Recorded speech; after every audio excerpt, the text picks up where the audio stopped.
क्यों होता है? अब कैंसर होने के पीछे के 3-4 कारण हम सभी लोग आमतौर पर जरूर जानते हैं। जो पढ़े लिखे नहीं है, जो रिक्शा चलाने वाले भाई साहब भी होंगे, वह भी आज की डेट में कैंसर होने के पीछे के 3-4 कारण जरूर जानते हैं। क्या आप में से कोई मुझे बताना पसंद करेगा वो 3-4 कॉमन कारण क्या है? जैसे कि तंबाकू, एग्जैक्टली, तंबाकू, बीड़ी, सिगरेट, गुटखा, शराब, ये 4-5 कारण हम सभी लोग आमतौर पर जरूर जानते हैं। लेकिन सर मैडम, तंबाकू, बीड़ी, सिगरेट, गुटखा, शराब, खैनी, पान मसाला, इन्हीं से ही कैंसर होता है, यह मैं नहीं मानता या साइंस नहीं मानती। क्योंकि इस धरती के ऊपर उस इंसान की मृत्यु भी कैंसर से हो चुकी है जिसने अपने जीवन में एक सुपारी तक की दाने का सेवन नहीं किया। मैडम, आपके मन में कैंसर होने के पीछे हजारों कारण हो सकते हैं, लेकिन American cancer society, Indian cancer society with science के रिसर्च के अनुसार एक इंसान को कैंसर होने के पीछे केवल और केवल एक ही मुख्य कारण पाया जाता है, और वह मुख्य कारण है जिस भी दिन उस इंसान की रोग प्रतिरोधक क्षमता में कमी आ जाती है, उस दिन उस इंसान को कैंसर जैसी महाभयंकर बीमारी हो सकती है। फिर वह इंसान चाहे रोज सुबह उठकर 7 की भोजन क्यों ना लेता हो, फिर वह इंसान चाहे रोज सुबह उठकर योग प्राणायाम क्यों ना करता हो, यदि उस इंसान का इम्यून पावर, रोग प्रतिरोधक क्षमता बस्ट हो जाती है, उस स्थिति में उस इंसान को मल्टीपल इन्फेक्शंस होने के चांसेस बढ़ जाते हैं। मैडम, अब आप सभी से एक छोटा सा सवाल मैं आपसे पूछना चाहता हूँ। जिनको लगता है कि भविष्य में आगे चल के मुझे भी कैंसर हो सकता है, वह लोग आप अपना हाथ खड़ा कर सकते हैं। मुझे लगता है इसलिए मैं अपने दोनों हाथ खड़े कर देता हूँ। जिनको लगता है मुझे कंपनी देना चाहिए, मेरा साथ निभाना चाहिए, वो बेशक आप अपना हाथ खड़ा कर सकते हैं। एनीवन? Yes, very good. जिन्होंने हाथ खड़ा किया उनका दिल से धन्यवाद, और आपका एकमात्र ऐसा संकुल है जिस ज्यादा से मात्रा में हाथ खड़े हुए। Very good. जिन्होंने हाथ खड़ा किया उनका दिल से धन्यवाद, और जिन्होंने हाथ खड़ा नहीं किया उनका भी दिल से धन्यवाद। लेकिन जिन्होंने हाथ खड़ा नहीं किया उनके हाथ खड़ा न करने के पीछे केवल 2 ही रीजन बताऊं। Very simple. सबसे पहला कारण, आज अगर मैंने अपना हाथ खड़ा कर दिया और कल चल के मुझे ही कैंसर हो गया, राइट? वर्षों से हमारे मन में कैंसर के प्रति छुपा हुआ कैंसर का एक जबरदस्त डर है। और दूसरा कारण ऑब्वियसली मानवीय प्रवृत्ति। दुनिया का कितना भी बड़ा एंथ्रोलॉजिस्ट कैंसर का डॉक्टर ही क्यों ना हो, वह भी बेचारा इसमें भी आना पसंद नहीं करेगा। लेकिन मैडम, ट्विस्ट तो यहाँ है, जब भी कभी मैं यह सेम सवाल मेडिकल स्टूडेंट से पूछता हूँ, मेडिकल बैकग्राउंड वाले लोगों से जब यह सवाल पूछता हूँ, वह लोग बिंदास अपने दोनों आंखें बंद करके दोनों हाथ खड़े कर देते हैं। अब उनमें और हम में फर्क क्या है? जी हाँ, फर्क है। सबसे पहला जागरूकता, और दूसरा है वह लोग अपने जीवन में कैंसर का ऐसा कुछ सत्य जानते जो कभी हमने लगभग जीवन में जानने का प्रयास नहीं किया। तो फिर वो कैंसर का आखिर सत्य क्या है? तो जी हाँ, वो कैंसर का सत्य क्या है, इस कार्यशाला में मैं आप सभी को जरूर बताना पसंद करूंगा। और वो कैंसर का एकमात्र कटु सत्य है, every man born with a cancerous cell। इस धरती पर जितने भी लोग आए हैं और जितने भी लोग आने वाले हैं, वह सभी के सभी जन्मजात कैंसर के बीज के साथ जन्म लेते हैं। कल जन्म लिया बच्चा ही क्यों ना हो, वह भी माता की कोख से जन्मजात कैंसर के बीज के साथ जन्म ले चुका होता है, जिसे मेडिकल लैंग्वेज में प्री कैंसरस सेल कहा जाता है। अब आपके मन में सवाल नहीं मानूंगा कि सर, अगर जन्मजात हम कैंसर के बीज के साथ अगर जन्म लेते हैं तो अभी तक इस धरती के ऊपर सबकी मृत्यु कैंसर से ही होनी चाहिए थी, लेकिन ऐसा भी नहीं होता है। ऐसा क्यों नहीं होता? क्योंकि सर्वनाम हमारे शरीर के अंदर जो जन्मजात आती है कैंसर का बीज होता है ना, वह सारी उम्र सुप्त अवस्था, सोई अवस्था, जिसे इनएक्टिव कंडीशन कहा जाता है। तो फिर आपके मन में सवाल नहीं मानूंगा फिर से कि सर, अगर जन्मजात आती है कैंसर का बीज सारी उम्र अगर सोया हुआ रहता है तो फिर ऐसा होता क्या है जो फिर जाग जाता है? तो जी हाँ, वो हमारे शरीर के अंदर जन्मजात आज हुआ कैंसर का बीज जागता कैसे है, यह मैं आपको एक उदाहरण के तौर पर जरूर समझाने का मेरी ओर से प्रयास करूंगा। मान लीजिएगा इस बीज को अगर इस पौधे में परिवर्तित होना है तो किन चीजों की आवश्यकता होगी? एग्जैक्टली, बिल्कुल करेक्ट। हवा, मिट्टी, खाद, पानी और सूर्य किरण, ये 4-5 चीजों की आवश्यकता जरूर होगी। लेकिन सर मैडम, अगर मैं इन 4-5 ही चीजों को केवल एक ही शब्द में अगर परिभाषित करना चाहूं तो क्या ऐसे कर सकता हूं? इस बीज को इस पौधे में परिवर्तित होने के लिए एक अनुकूलित परिस्थिति, एग्जैक्टली, एक अनुकूलित वातावरण की आवश्यकता होती है। जिस भी दिन इस बीज को एक अनुकूलित वातावरण मिल जाएगा, प्रॉपर एटमॉस्फेयर मिल जाएगा, एक माहौल मिल जाएगा, एक बहुत बढ़िया प्लेटफॉर्म जिस दिन इस बीज को मिल जाएगा, उस दिन यह बीज 100% पौधे में परिवर्तित हो जाएगा। सेम उसी प्रकार यह जो आपको गुलाबी और पिंक कलर की नजर आ रही है, ये होती है हमारे शरीर की लाखों अरबों खरबों स्वस्थ कोशिकाएं, और उसके भीतर एक छोटा सा हरे कलर सा डॉट आपको नजर आ रहा है। जी हाँ, यही है हमारे शरीर के भीतर जन्मजात आज हुआ कैंसर का बीज।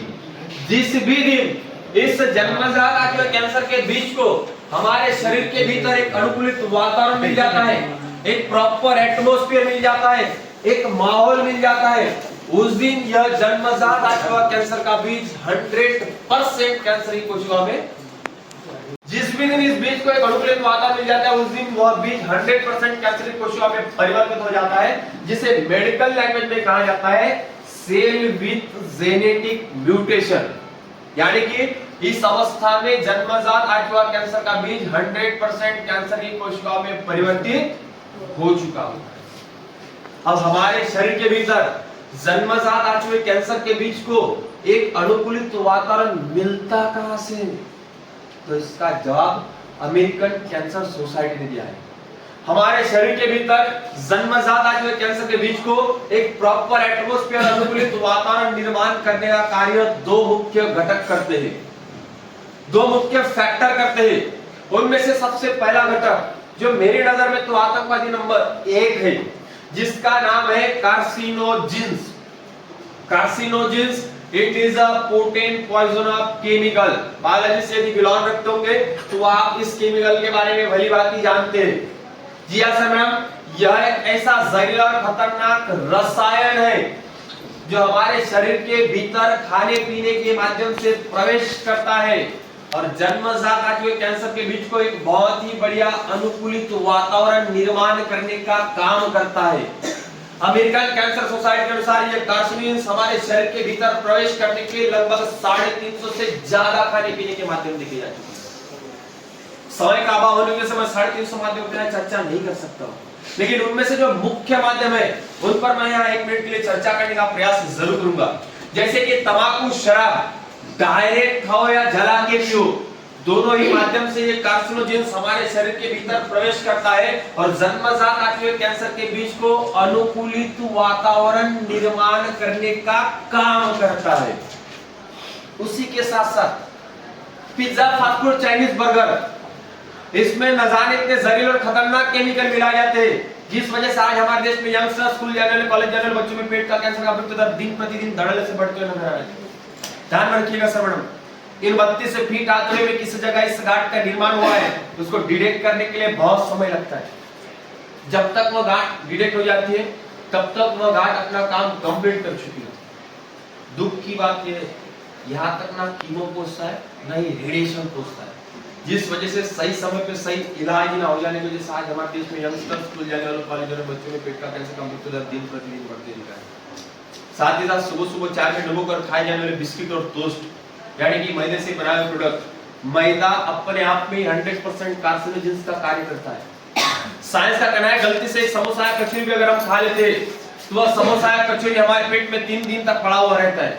अब आप भी सोचिएगा, कल खाया हुआ समोसा हमारे पेट में 3 दिन तक पड़ा रहेगा, हमारा पाचन तंत्र 3 दिन में उसको पचाने के लिए मशक्कत करता रहेगा, तो बाकी की क्रियाएं करेगा तो करेगा कब, या आप खुद सोचिएगा।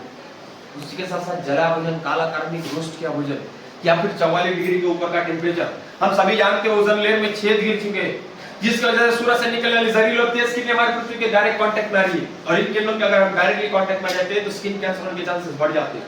इसलिए आप सभी लोगों की सलाह देना पसंद करूंगा, जब भी हम अपने घर से बाहर निकले अपने बदन को जितना ज्यादा हो उतना ज्यादा कवर करके निकलेगा।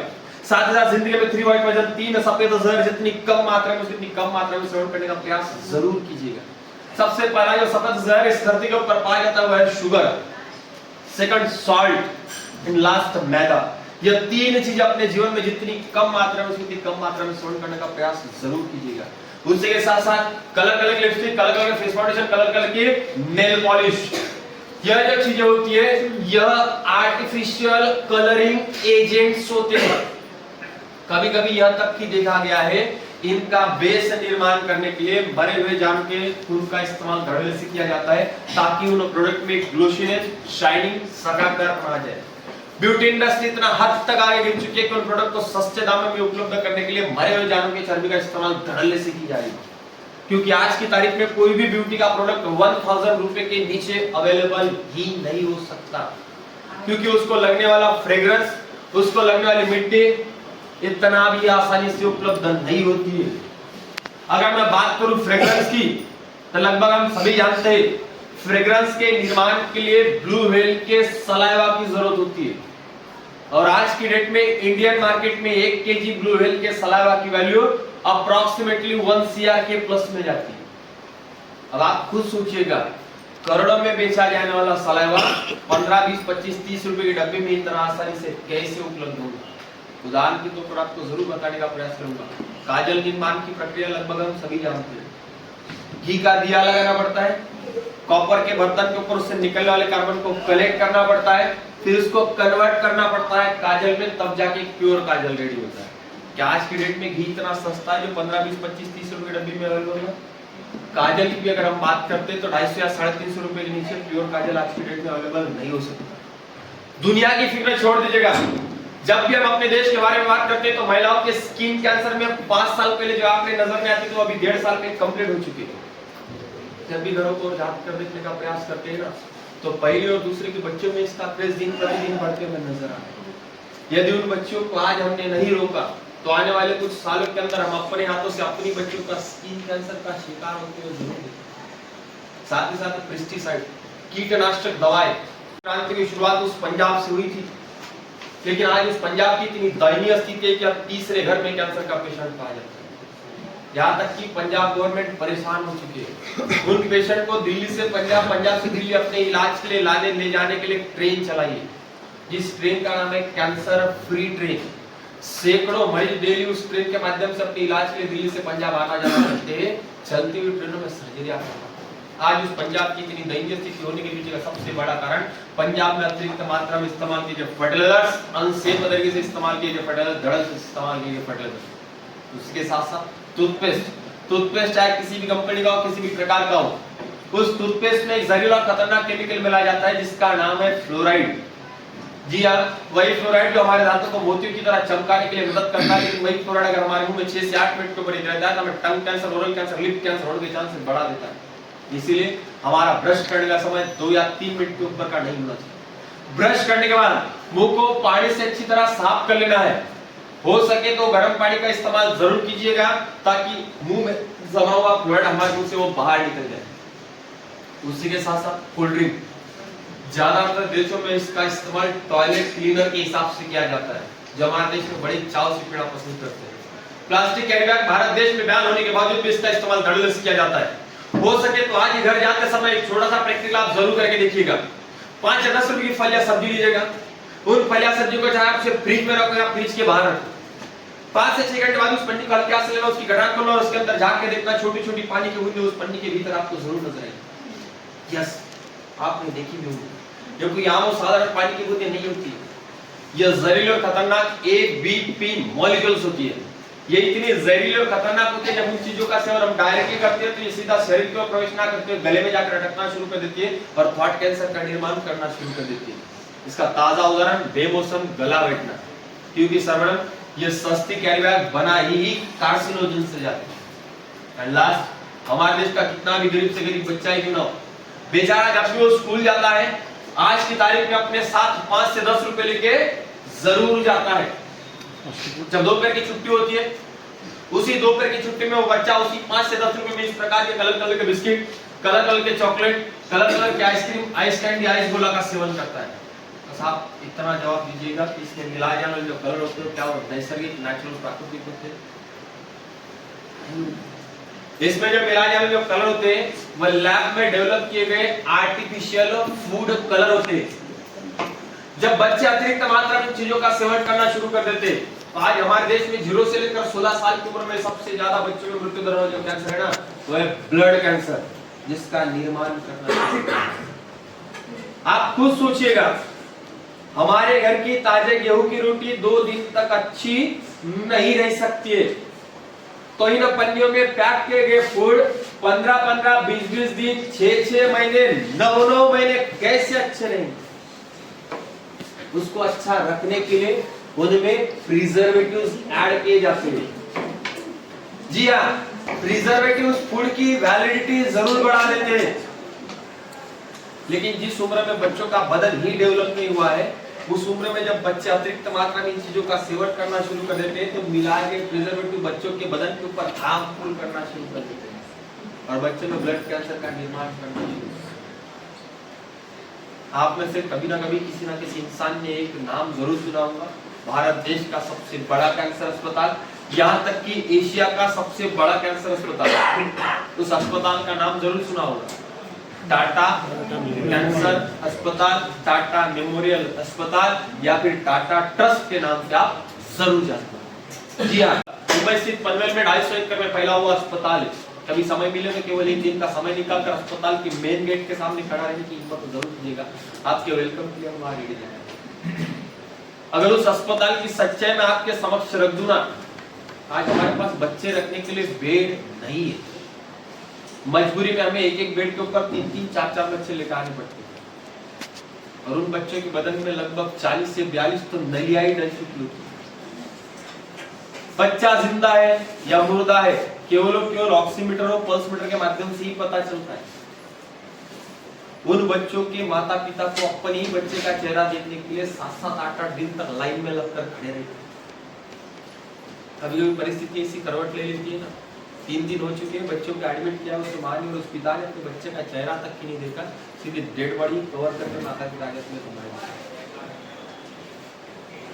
मुंबई जैसा शहर, जिस अस्पताल में पेशेंट को रखने के लिए जगह नहीं है, तो परिजनों को ठहरने की कहां से उत्तम व्यवस्था है? परिजनों को ठहरने की उत्तम व्यवस्था ही है। कभी कभी कैंपस के कारण इतनी भीड़ हो जाती है कि पेशेंट को अंदर रखने के लिए जगह ही नहीं रहती। अस्पताल का जो मेन गेट है उसके सामने में एक फ्लाईओवर है, अभी आपने देखा होगा कि उस फ्लाईओवर के सामने में शाम को 10 बजे के बाद परिजन फ्लाईओवर को ब्लॉक कर देते हैं और पूरी लाशें बिक्री सामान परिजन वहां सोई अवस्था में आपको दिखाई। पेशेंट की भीड़ इतनी हो जाती है कि अंदर रखने के लिए जगह ना होने के कारण फ्लाईओवर के नीचे की जगह सफा करते हैं रिलेटिव, वहां पेशेंट को लिटाते हैं, डॉक्टर साहब अस्पताल से निकलकर वहां जाकर अटेंड करना शुरू कर देते हैं पेशेंट। मां अपने गोद में बच्चों को पकड़ी होती है, तो वो पिता 2-2 दिन तक आईवी का बॉक्स अपने हाथ में पकड़कर खड़ा रहता है। उन परिस्थितियों में अगर समय पे स्टाफ ना पहुंचे या फिर उनको अगर ड्रॉप करने का आइडिया अगर ना हो, तो उन परिस्थितियों में खून तक के उन बच्चों का रिवर्स मारना शुरू कर। अब आप ही सोचिएगा, यदि किसी माँ की गोद में किसी बच्चे का अगर दम फूट जाता है, तो उन परिस्थितियों में उस माँ की मानसिकता क्या है? इतना जबरदस्त झटका लगता है ना उस माँ को, तो उस मानसिकता से बाहर निकलने के लिए 3-3, 4-4 महीने तक की काउंसलिंग के साथ में गुजारना है। बेचारी नेक्स्ट बेबी प्लान करने के लिए 3-3, 4-4 साल निकल जाते उस माँ। कई परिवारों को हमने देखा है, घर से निकलते समय तो प्रॉपर्टी कागजात सिग्नेचर मारकर साथ में लेकर आते, जिस अस्पताल में पैसा ना के बराबर लगने के बावजूद बच्चों के जान की भीख मांगते डॉक्टरों के सामने हमने देखा। बताओ सर किसके नाम पे करनी है प्रॉपर्टी, सिर्फ बच्चा जिंदा ही घर पे जाना चाहिए। डॉक्टर साहब भगवान नहीं है, चमत्कार तो बिल्कुल भी नहीं करने वाले, जितना हाथ में उतना जरूर करेगा। लेकिन हर किसी माता पिता ने ब्लड कैंसर की सच्चाई से रूबरू जरूर होना चाहिए। यदि किसी बच्चे का ब्लड कैंसर 3rd स्टेज के अगर आगे निकल जाता है, तो फिर आप उस बच्चे का पुराना खून निकाल कर नया भी आप डाल लो, कुछ ही दिनों बाद वो खून पानी बन जाता है, यानी कि उसकी प्रॉपर्टी डेड हो जाती है, क्योंकि उन परिस्थिति में उस बच्चे का डीएनए स्ट्रक्चर चेंज होगा। और एक बार अगर डीएनए स्ट्रक्चर चेंज हो जाता है, तो फिर पुराने स्पेयर पार्ट निकाल कर नए भी आप डाल लो, फिर भी जीवन बचाना संभव नहीं। आज हमारे देश में 0 से लेकर 16 साल की उम्र में बच्चों का ब्लड कैंसर का प्रमाण इतना तेजी से बढ़ने के पीछे का सबसे बड़ा जो कारण है वह माता पिता जाने अनजाने में भूल चुके कि जिस लाड़ प्यार से आज हम अपने बच्चों को सभी चीजें प्रोवाइड कर रहे हैं ना, उसी लाड़ प्यार के दौरान हम अपनी हाथों से अपनी बच्चों को स्लो पॉइजन प्रोवाइड करने का कार्य कर रहे हैं, जिस वजह से आज हमारे देश में 0 से लेकर 16 साल की उम्र में बच्चों का ब्लड कैंसर का प्रमाण इतना तेजी से बढ़ रहा है। ये तो केवल एक घटक है जो खाने पीने के माध्यम से प्रवेश करता है और हमारे शरीर में जन्मजात है कैंसर के बीच को बहुत ही बढ़िया अनुकूलित वातावरण निर्माण करने वाला है। जो दूसरा घटक मैं आपके समक्ष प्रस्तुत करने जा रहा हूँ ये तो उससे भी खतरनाक है। It is a potent poison of molecule. ये इतना खतरनाक है जो ना दिखता है ना महसूस होता है, सीधा हवाओं के माध्यम से हमारे बदन के अंदर प्रवेश करता है और हमारे शरीर की स्वस्थ कोशिकाओं का भोजन स्वयं ग्रहण करना शुरू कर देता है। जब अतिरिक्त मात्रा में हमारे शरीर की स्वस्थ कोशिकाएं मरना शुरू हो जाती है तो शरीर के भीतर जहरीली गैसेस का निर्माण होना शुरू हो जाता है। मोनोऑक्साइड खतरनाक गैसेस बॉडी के अंदर डेवलप होना शुरू हो जाती है, जिस वजह से इंटरनल ऑर्गन पूरे रस्टेड और जंग लगे जैसे दिखाई देना शुरू हो जाता है। अब ये प्रवेश किन माध्यम से करता है तो सबसे पहला यूवी रेज, अल्ट्रावायलेट किरणें, उसके साथ साथ पोल्यूशन चाहे कोई भी हो, एयर, नॉइस, वाटर, सॉइल, किसी भी प्रकार का पोल्यूशन हो, लेकिन आज की तारीख में एक इंसान को कैंसर की ओर अगर ज्यादा मात्रा में ढकेलने का कार्य कर रहा है ना, वह है उस इंसान का ऑक्सीडेटिव स्ट्रेस, यानी कि अतिरिक्त मानसिक तनाव। आज की डेट में एक इंसान को कैंसर की ओर ज्यादा मात्रा में ढकेलने का कार्य करता है। ध्यान में रखिएगा, इस दुनिया में अगर पावरफुल चीज कोई है ना आज की डेट में, वह ह्यूमन ब्रेन, मानवीय मस्तिष्क। अगर 4 मिनट तक कोई टेंशन, तनाव, वर्कलोड, स्ट्रेस हम अपने ब्रेन के ऊपर अगर 4 मिनट तक ले लेते हैं तो केवल उसी 4 मिनट के दौरान हमारे ब्रेन में एक न्यूरोकेमिकल डेवलप हो जाता है। उस तनाव का अगर हम थोड़ा भी 6 से 8 मिनट की ओर आगे बढ़ाते हैं तो जो ब्रेन में न्यूरोकेमिकल डेवलप हुआ है उसको झट से रिसाव करवाया जाता है बॉडी की ओर, तब जाके वो बन जाता है खतरनाक जहर, जिस जहर का नाम है प्लाज्मा कॉर्टिसोल। ये प्लाज्मा कॉर्टिसोल इतना खतरनाक जहर है जो कॉमन कोबरा स्नेक के जहर से भी 11 गुना ज्यादा जहरीला होता है। जैसे ही वो शरीर को रिसाव करवाया जाता है, विदिन अ सेकंड हमारी रोग प्रतिरोधक क्षमता को मार देती है। मैंने पहले कहा था रोग प्रतिरोधक क्षमता अगर डाउन करना शुरू हो जाए तो मल्टीपल इन्फेक्शन होने के चांसेस बढ़ जाते हैं। कभी आप सोच कर देखिएगा, कभी आप खुद महसूस कीजिएगा, जब हम टेंशन में होते, तनाव में होते, वर्कलोड, स्ट्रेस में होते तो उन परिस्थिति में हम थकियारे, सुस्त, डल, अनइंटरेस्टेड फील करते हैं। ये प्रोसेस इतना विधिवत सेकंड हो जाती है कि हमारी इम्यून पावर को डाउन करवाती रहती है। और अंत में पुअर न्यूट्रिशन, खान पान का गलत खाना खाना तो हम सबको बताए, लेकिन किस समय किन चीजों का सेवन करना हम आज भी ये जो दोनों घटक मैंने आपके समक्ष प्रस्तुत किए हैं, ये दोनों भी घटक हमारे शरीर के भीतर प्रवेश करके जन्मजात आंतरिक कैंसर के बीच को बहुत ही बढ़िया अनुकूलित वातावरण निर्माण करने का काम करते हैं। आज की तारीख में विज्ञान ने पूरे 200 प्रकार के कैंसर का शोध इस धरती पर लगाया है। 200 प्रकार के कैंसर पूरे इस धरती पर लगाया है इसका शोध। 200 प्रकार के कैंसर यानी कि हमारे बाल और नाखून को अगर छोड़ दिया जाए तो शरीर के किसी भी जगह इस गांठ का निर्माण हो सकता है। जिस भी जगह इस गांठ का निर्माण हो जाता है उसके लोकेशन वाइज साइंस उस कैंसर का नाम उसे दे देते हैं। अब 200 प्रकार के कैंसर में से कोई भी कैंसर हो, जब भी कभी वो हमेशा फर्स्ट स्टेज में होता है तो हमारे शरीर के भीतर 10 धोखादायक संकेत जरूर निरंतर रूप से दिखाई देना शुरू कर देता है। यहाँ तक कि अमेरिकन कैंसर सोसाइटी के अनुसार ये जो 10 धोखादायक संकेत है ना, ये निरंतर घंटे की तरह अलार्म बजाना बदन के अंदर शुरू कर देते हैं जब भी कभी कैंसर फर्स्ट स्टेज में होता है। अब ये 10 धोखादायक संकेत क्या है, यह यदि आपको समझना है तो केवल 1 मिनट के लिए मैं आपको सबसे पहले समझाने का प्रयास करूंगा स्टेजेस ऑफ कैंसर। क्योंकि आज तक हमने लोगों के मुंह से या फिर अपने कान से ही कैंसर की स्टेजेस के बारे में सुना है। रूबरू करवाना चाहूंगा कि आखिर एक इंसान के बदन के अंदर एक स्टेज कैंसर आगे बढ़ता है क्यों? तुझे आसमान जैसे कि मैंने कहा था, हमारे शरीर के भीतर जन्मजात आंतरिक कैंसर का बीज होता है। जिस भी दिन शरीर के भीतर एक अनुकूलित वातावरण मिल जाता है उस दिन ये जन्मजात आंतरिक कैंसर का बीज 100% कैंसर की कोशिकाओं में परिवर्तित हो जाता है। तब उसे मेडिकल लैंग्वेज में कहा जाता है सेल विथ जेनेटिक म्यूटेशन, या फिर कॉमन लैंग्वेज में उसे जेनेटिक म्यूटेशन के नाम से भी जाना जाता है। यानी कि इस अवस्था में जन्मजात आंतरिक कैंसर का बीज 100% कैंसर की कोशिकाओं में परिवर्तित तो हो चुका होता है, लेकिन इस स्थिति में दुनिया का कोई भी ऑन्कोलॉजिस्ट इस कैंसर का पता नहीं लगा सकता, क्योंकि इस स्थिति में हमारे शरीर के भीतर ना कोई दर्द होता है, ना कोई पीड़ा होती है, ना कोई तकलीफ होती है, और ना ही किसी प्रकार के सिम्टम संकेत नजर आते। अब आप ही मुझे जवाब दीजिएगा, बदन में दर्द नहीं हो रहा, पीड़ा नहीं हो रही, तकलीफ नहीं हो रही, ना किसी प्रकार के संकेत भी नजर आ रहे, क्या कोई भी व्यक्ति बेवजह डॉक्टर साहब के पास जाना पसंद करेगा? ऑब्वियसली। जिस वजह से होता क्या है, जो 100% एक्टिव हो चुका कैंसर का बीज है वो धीरे धीरे आगे बढ़ना शुरू कर देता है, फिर वो कुछ ही दिनों में पहुंच जाता है फर्स्ट स्टेज। जब भी कभी कैंसर फर्स्ट स्टेज में पहुंच जाता है तब उसे मेडिकल लैंग्वेज में कहा जाता है हाइपरप्लासिया। हाइपरप्लासिया यानी कि कैंसर की फर्स्ट स्टेज। इस फर्स्ट स्टेज में अमेरिकन कैंसर सोसाइटी ने बताया कि जो 10 से 2 का संकेत है वो निरंतर रूप से बदन में दिखाई देना शुरू कर देते हैं। लेकिन भारत देश का दुर्भाग्य है, भारत देश में कैंसर के प्रति जागरूकता का प्रमाण 1% भी पूरा नहीं हुआ है। WHO का कहना है कि भारत देश में अगर जागरूकता का प्रमाण 2032 तक नहीं बढ़ाया जाता है तो भारत देश में तीसरा व्यक्ति कैंसर का पेशेंट जरूर होगा। हमारे देश में हम स्वास्थ्य के प्रति जागरूक नहीं पाए जाते, तो स्पेशली कैंसर के प्रति कहां से जागरूक पाए जाएंगे? हमारे देश में जिस भी जगह का दर्द हो रहा है उस जगह के दर्द की गोली भी तो हम अपने मन से केमिस्ट के पास जाकर लेना शुरू कर देते हैं। कभी कभी तो इन परिस्थितियों में डॉक्टर साहब भी चकमा खा जाते हैं। हम कहते हैं सर पेट दर्द दे रहा है, डॉक्टर साहब को लगता है एसिडिटी हो गई, डॉक्टर साहब एसिडिटी गोली हमारे हाथ में थमा देते हैं, उन गोलियों को लेकर घर चले आते हैं। जब भी दर्द होता है तब तब हम उन्हीं गोलियों का सेवन करते रहते हैं, लेकिन कभी उस जगह का प्रॉपर चेकअप ही, इस वजह से होता क्या है, ध्यान में रखिएगा, दर्द की गोलियां लेने से उस जगह का दर्द जरूर कम हो जाएगा, लेकिन वहां डेवलप हो चुका ट्यूमर उसको हम डेड नहीं करता।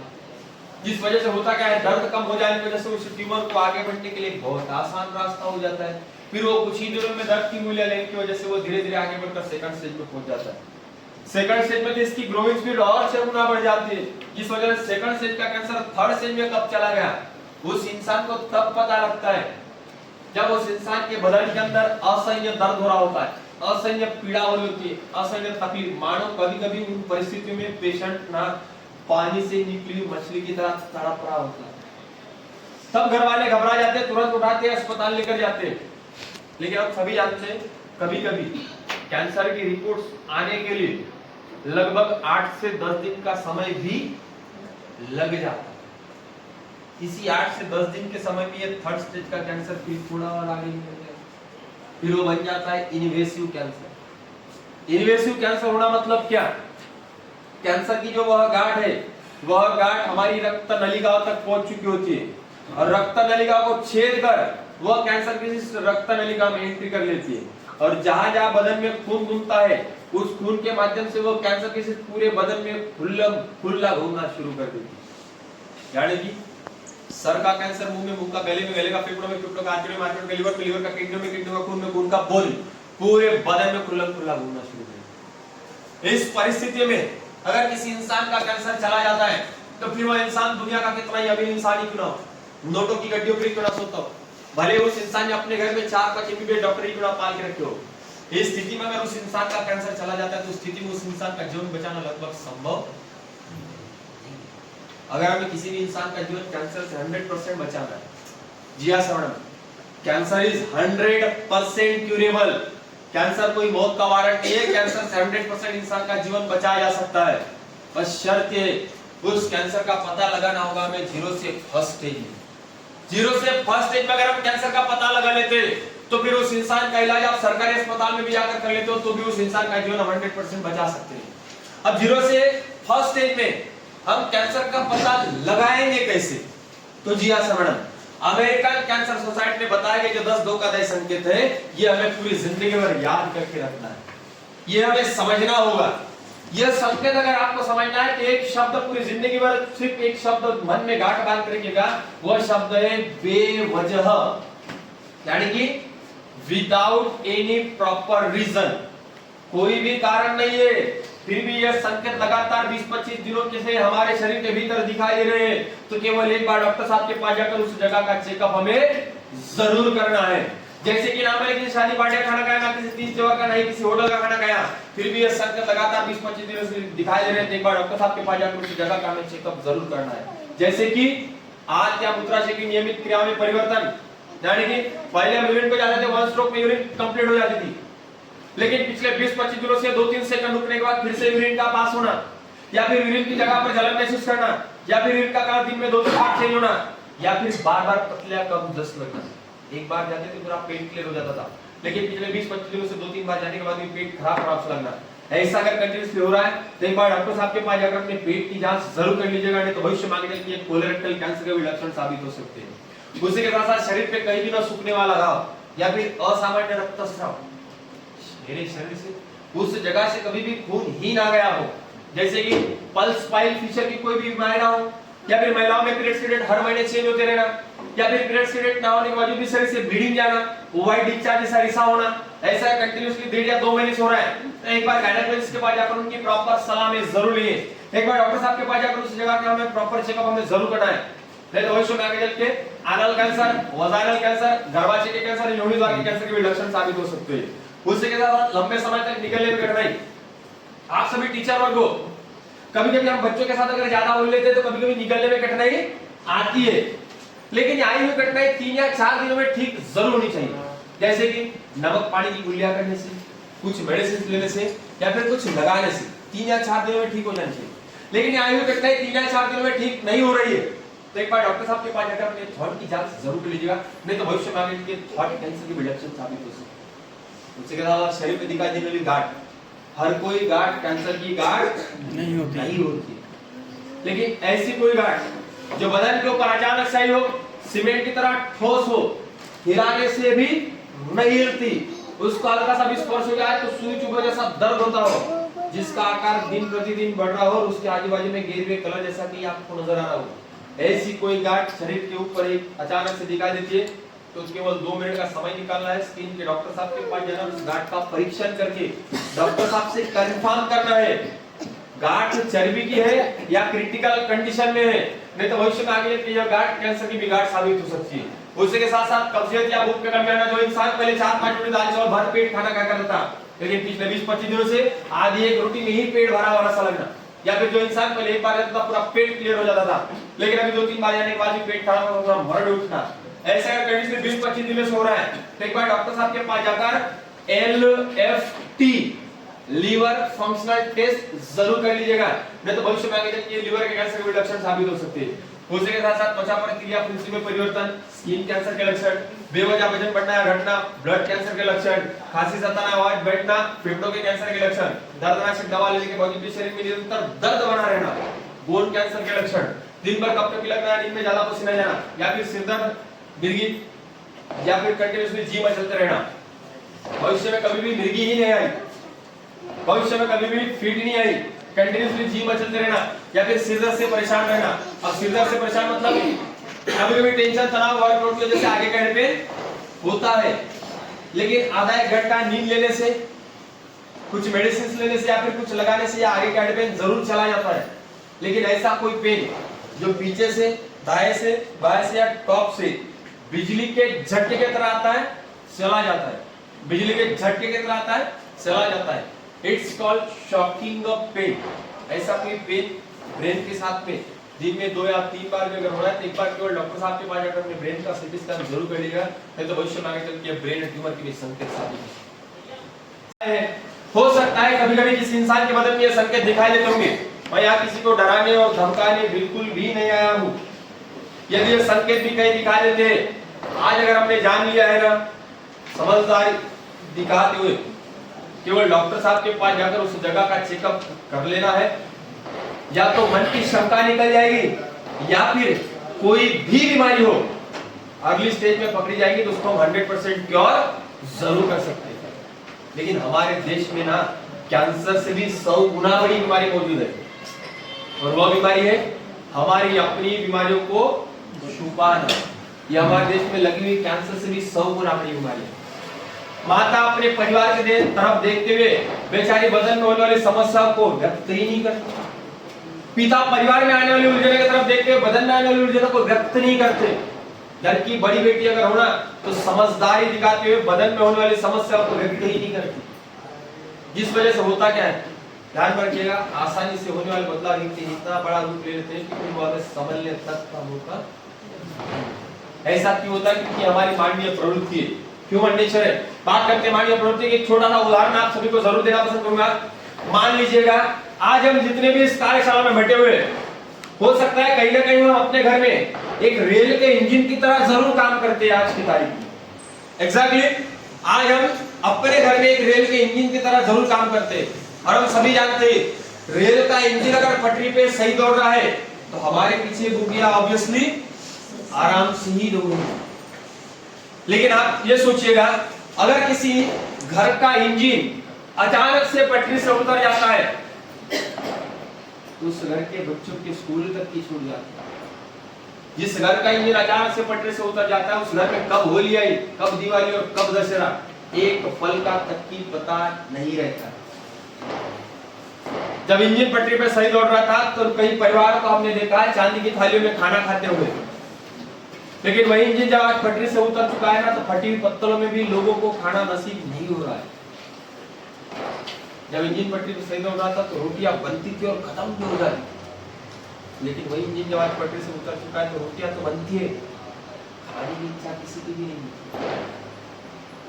पटरी पे सही दौड़ रहा था तो हर एक इंसान के सर के ऊपर छत हुआ करती थी, लेकिन आज वही परिवार इंजन पटरी से उतर जाने की वजह से केवल उस इंसान को बचाने के लिए सर के ऊपर की छत तक कई परिवारों ने भेज डाली, फुटपाथ के ऊपर अपनी जिंदगी बिताते हुए कई परिवार हमें समझ। मैंने जो आपको ये 10 धोखादायक संकेत बताए, ये 10 धोखादायक संकेत दिखाई देने के बावजूद भी कोई व्यक्ति उसको इग्नोर कर देता है, नहीं होता की रट लगाना शुरू कर देता है, अपनी मन की जब करना शुरू कर देता है तो फिर जिंदगी अचानक से उस इंसान का जीवन इस मोड़ पर लाकर खड़ा कर देती है। और आज हमारे देश का दुर्भाग्य इस डेंजर जोन में लाकर खड़ा कर देती है उस इंसान का जीवन। भारत देश का दुर्भाग्य है कि प्रति साल भारत देश में 30 लाख इंजन इस डेंजर जोन में आकर फंस जाते हैं। पूरी दुनिया में 74 लाख लोगों की मृत्यु हर साल कैंसर से हो जाती है। तो केवल बात करते हैं भारत देश की, तो भारत देश में हर साल 30 लाख लोगों की मृत्यु केवल अकेले कैंसर की वजह से होती है। सोचिएगा 230 के करीब देश इस दुनिया में पाए जाते हैं। 230 देशों में जितने लोगों की मृत्यु हर साल कैंसर से हो जाती है, उनमें से केवल आधे लोगों की मृत्यु अकेले भारत देश में हो जाती है। आज के बाद किसी भी इंसान का जीवन इस डेंजर जोन में कभी भी नहीं जाना चाहिए। इसलिए मैं आप सभी को 2 ऐसे इजी एक्शन बताऊंगा, 2 ऐसे आसान रास्ते बताऊंगा, जो 2 आसान रास्ते आपके घर का 5 साल का बच्चा हो या 7 साल का बच्चा हो, कल से अगर अपने जीवन में फॉलो करना शुरू कर देता, अपने जीवन में अगर लेना शुरू कर देता, तो उस इंसान का जीवन कभी भी इस डेंजर जोन में नहीं जाएगा। वो 2 आसान रास्ते, 2 इजी एक्शन क्या है मैं आपको जरूर बताने का प्रयास करूंगा, लेकिन केवल मैं आप सभी के साथ 1 मिनट के लिए चर्चा ही करना चाहता हूं। जो आज हमारे देश में 4 कैंसर है, हमारे देश में सबसे ज्यादा मृत्यु दर वाले जो कैंसर है, ये केवल 4 कैंसर है। भारत देश में पुरुषों में सबसे ज्यादा मृत्यु दर वाला जो कैंसर है वह फेफड़े का और मुख का कैंसर, जिसको भारत देश का सार्वजनिक कैंसर के भी नाम से जाना जाता है। एक व्यक्ति भर चौक में अगर 1 सिगरेट पीने की मूर्खता करता है तो जाने जाने वो इंसान भूल चुका है 4000 केमिकल तो मैं अपने फेफड़े में इंजेक्ट कर ही रहा हूं, लेकिन जैसे ही सांस छोड़ रहा हूं तो 4000 केमिकल भी मैं हवा में छोड़ रहा हूं, यानी कि मुफ्त में सबको कैंसर बांटने का काम कर रहा है, जिससे आज हमारे देश का सार्वजनिक कैंसर भी कहा जाता है। आज हमारे देश में 0 से लेकर 16 साल की उम्र में बच्चों में ब्लड कैंसर का मृत्यु दर दिन प्रतिदिन बढ़ रहा है, जिसको लगभग आप ल्यूकेमिया के नाम से जरूर जानते होंगे। और आज हमारे देश में महिलाओं में सबसे ज्यादा मृत्यु दर वाला कैंसर है वह ब्रेस्ट कैंसर और सर्वाइकल कैंसर, गर्भाशय ग्रीवा का कैंसर। लेटेस्ट स्टैटिस्टिक, इंडिया का वर्ल्ड लीडर है इन दोनों के बारे में। लेटेस्ट स्टैटिस्टिक की रिपोर्ट्स के अनुसार हर 10 मिनट में 3 से 4 महिला का मृत्यु ब्रेस्ट कैंसर से हो जाता है। सोचिएगा पिछले 30-40 मिनट सामने आप केवल बैठकर कैंसर के प्रति एक तरफ जागरूक हो गए। उसी 30-40 मिनट के दौरान हमारे देश की गांव की गली की खेती के कल्याण की कहीं ना कहीं 12 से 14 महिलाओं में देश बदल जाता है। जितने देर में हम केवल यहाँ बैठकर जागरूक हुए ना, केवल उतनी ही देर में हमारे देश की 12 से 14 महिला में से एक फर्जीला है। ये 4 कैंसर हो या 200 प्रकार के कोई भी कैंसर हो, यदि आज की डेट में अगर किसी इंसान को हो जाता है तो एलोपैथी डॉक्टर के पास उसका एक इलाज मौजूद है, और वह इलाज हम सभी जानते हैं, वह इलाज है सर्जरी। हुआ है उस भाग को सीधा बदन से काटकर बाहर निकालते हैं। अब आप मुझे जवाब दीजिएगा, एक भाग में अगर इस गांठ का निर्माण हुआ है तो हम एक भाग को उस इंसान के बदन से जरूर काट के निकाल सकते हैं। लेकिन किसी इंसान के बदन में अगर इंफेक्शन बढ़ गया हो, 3-4 जगह अगर इस गांठ का निर्माण हो चुका हो, क्या सेम टाइम उस इंसान के 3-4 भाग उस इंसान के बदन से काट कर निकालना संभव है?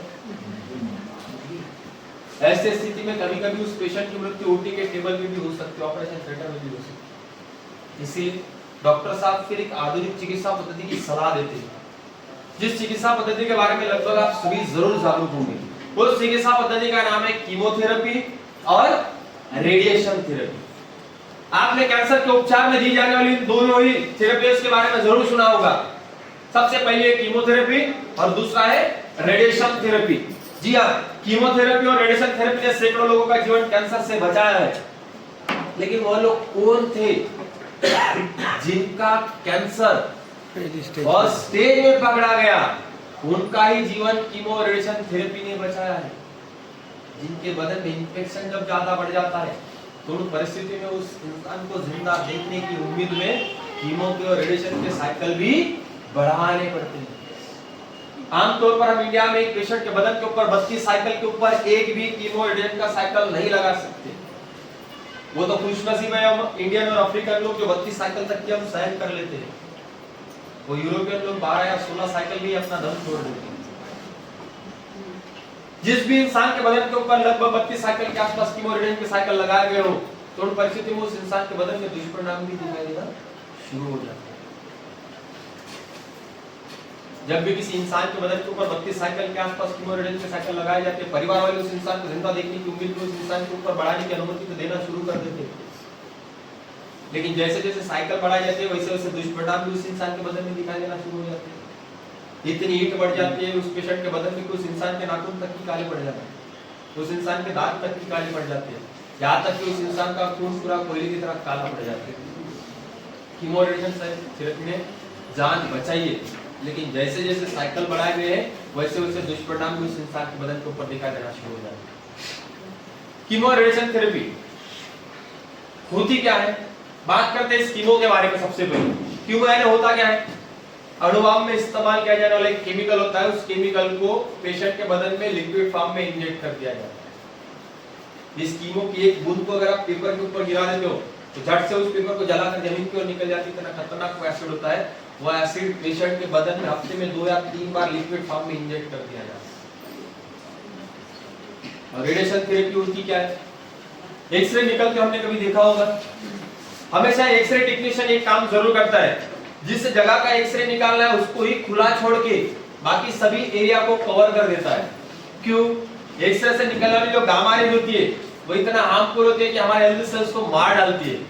लेकिन उस एक्सरे का रेडिएशन जो होता है वो लगभग 3 से 6 डेसिमल के करीब होता है। लेकिन इस रेडिएशन थेरेपी में उसका रेडिएशन बढ़ाया जाता है, लगभग 16 से 18 डेसिमल किया जाता है। 16 से 18 डेसिमल का रेडिएशन जब डायरेक्टली किसी पेशेंट के बदन में इंजेक्ट कर देते हैं तो उसके रास्ते में आने वाली सभी स्वस्थ कोशिकाओं को मार देता है। कीमो रेडिएशन थेरेपी में जान बचाइए, लेकिन उस इंसान की स्वस्थ कोशिकाओं के साथ साथ कैंसर की कोशिकाओं के साथ साथ स्वस्थ कोशिकाएं भी मरना शुरू हो जाते हैं। एक कैंसर के जिस हम यहाँ डिटेक्ट हुए उसको एक सिस्ट के मारने के लिए हमें आजू बाजू की मजबूरी में सभी स्वस्थ कोशिकाओं को मारना पड़ता है, जिस वजह से उस इंसान की स्वस्थ कोशिकाएं नष्ट होना शुरू हो जाती है।